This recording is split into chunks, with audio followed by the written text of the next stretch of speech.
Here we have the Buckeye furnace located in Jackson County. And right here in front of me is where they would build the fire for the process of turning ore into iron. Here we have this wheel would be hooked up, I believe, to a steam engine which would help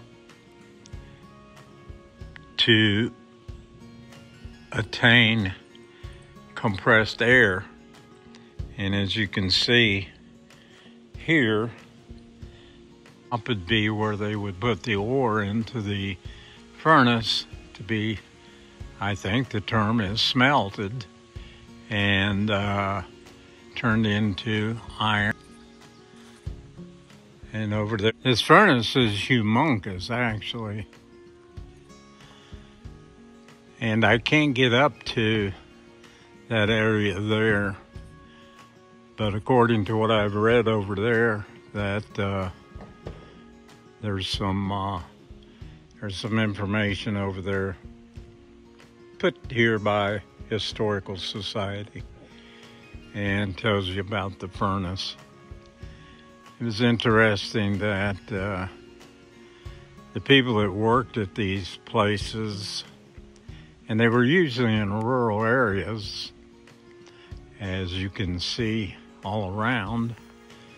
This is the country, that's for sure. Anyway, so what happened is the men that worked these furnaces also lived out here. Now, according to what I read, that road right down there, there's supposed to be a camp down there where the workers would have lived, because this is such a rural area here that they had to have company stores out, just like the coal mines, what I read. So anyway, hopefully I'm going to go down that road and see if I can't find where they would have lived and the company store would have been. Go. The site was originally constructed in 1851 is when construction began. Production actually started in 1852. They built the furnaces in the Hanging Rock region in areas where they could find iron ore, which this is a sample of raw iron ore as it comes out of the ground, and limestone and trees. Now this is roasted iron ore, and they roasted it by doing like a layer of wood, layer of iron ore, layer of wood, till they had like 6 layers. They burn the wood to get as much moisture out of the iron ore as possible, because if you throw the raw iron ore into the high temperatures of the furnace with the moisture content that it had, it would explode, and it would be, you know, could cause a lot of damage, and not to mention hurt somebody badly. So this is the roasted ore, and then this is limestone. Everybody has limestone driveways, country roads, wherever. I have a quick question. Sure. That roasted ore that you talked about, Yeah. is that what they would call pig iron? No. No. We'll Okay. get to pig iron. Okay. I got you. All right. But this is the limestone, and its basic process. Okay, it melts. It's lighter than the iron ore, and it would float up through the melted iron ore and pull off the impurities. And it would go in looking like this, but come out looking like that. This is slag. This is a waste material. And at that point in time, nobody really used it for anything. They just pull it out, bust it up, and dump it.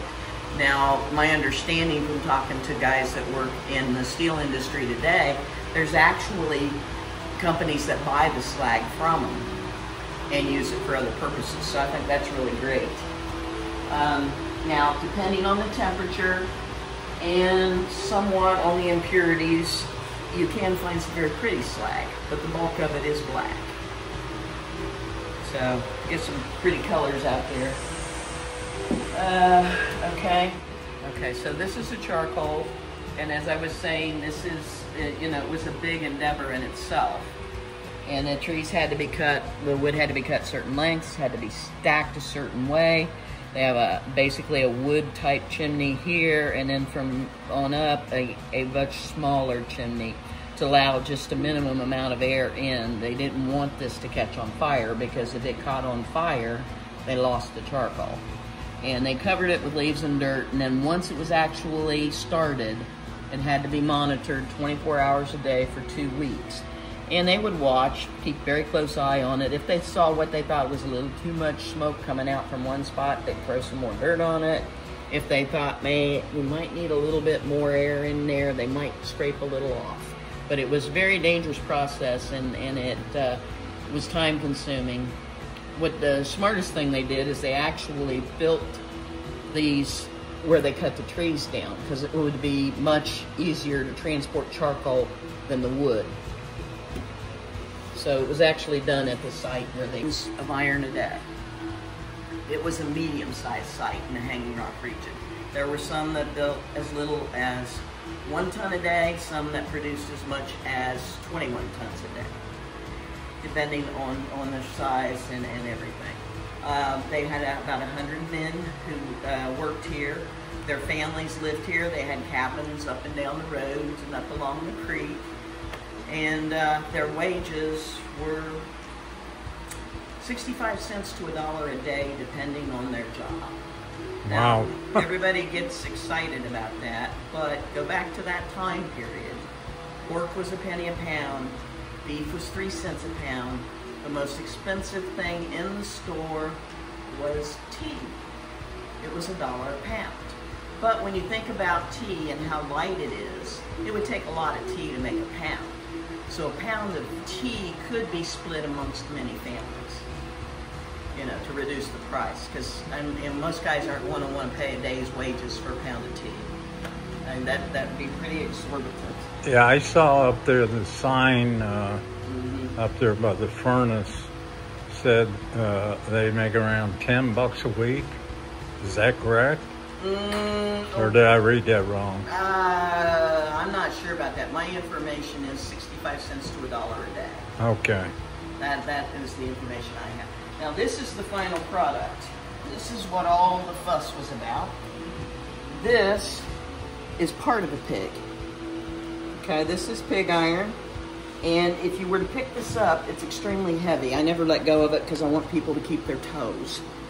It's super heavy, and if you've never understood the term dense, pick this up. You will understand dense.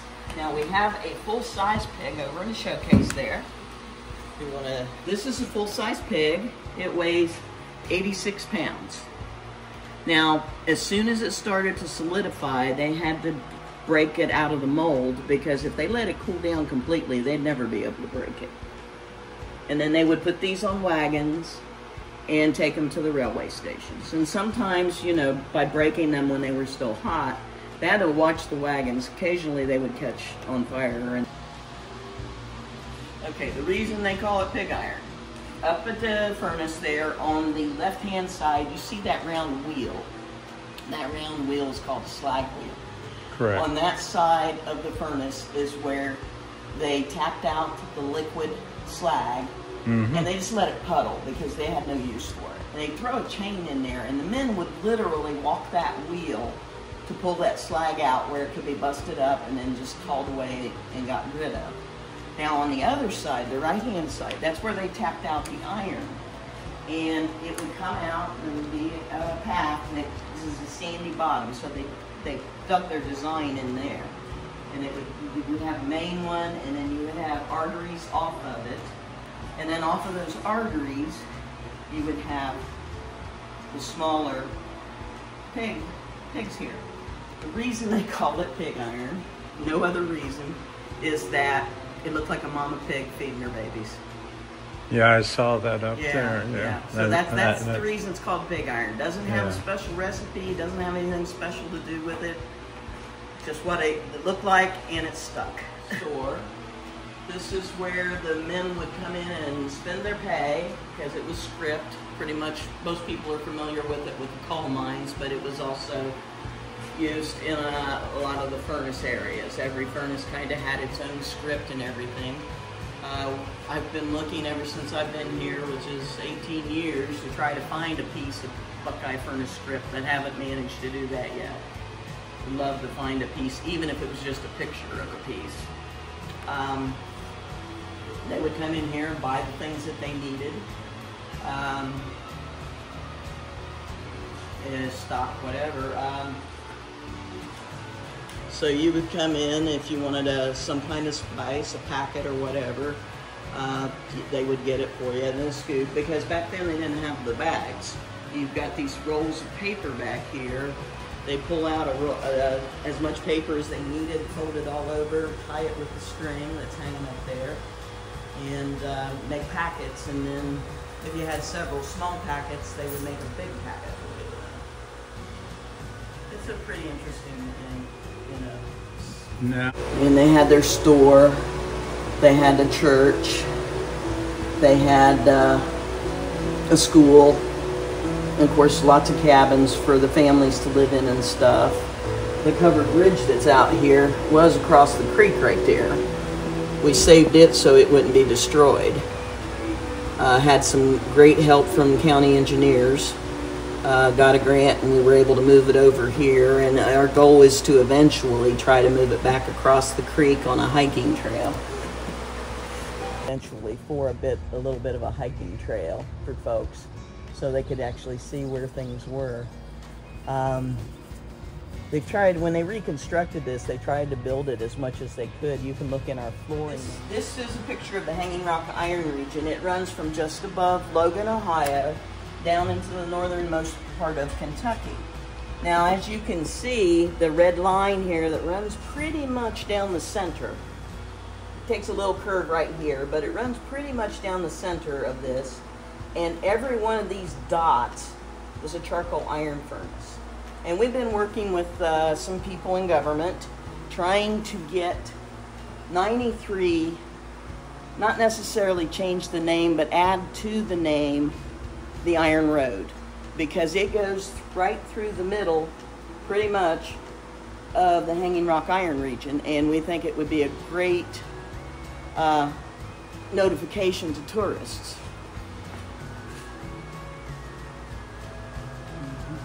You know, see it coming right down through here. So how is the negotiations or talks? Well, it's kind of quiet right now, but we're definitely going to start hitting them again here towards the end